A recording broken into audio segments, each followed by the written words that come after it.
when they walk out on the third day, they are confident.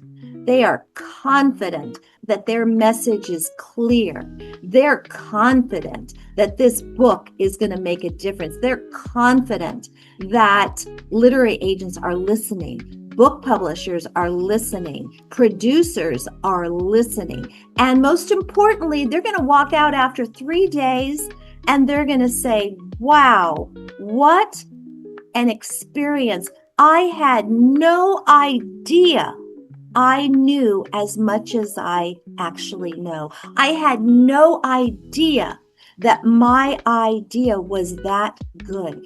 I had no idea that this is really what my message and my movement and my book is about. That's huge. It's interesting. I'd had 3 people in my career who said, Ruth, I'd love for you to help me write my book.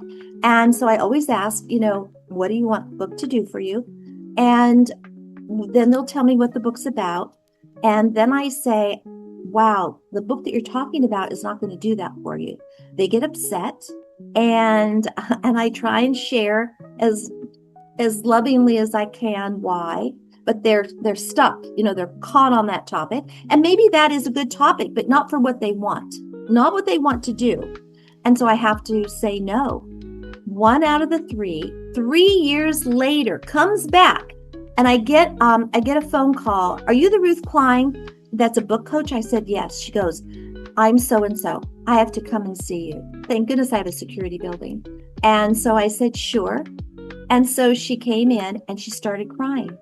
And she said, Ruth, you were right. I wasted 3 years. I had a book coach. They took my money. I published it. And you're right, nothing's happening. And then there's another client who was a referral, and she had a book coach, and she published her book, and she was ready to do PR. And I said, please don't do PR on this book. It doesn't represent you. I interviewed her for 20 minutes. And then she sent me the book, and it just didn't represent her because the referral was nothing was happening with her book. She had spent all this money and nothing was happening, which, by the way, that's what happens to most authors. And then most books just sit on a shelf, and that's a whole other story.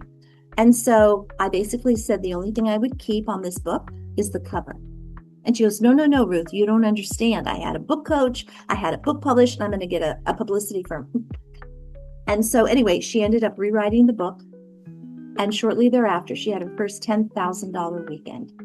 Why? Because the book represented who she was. That's why.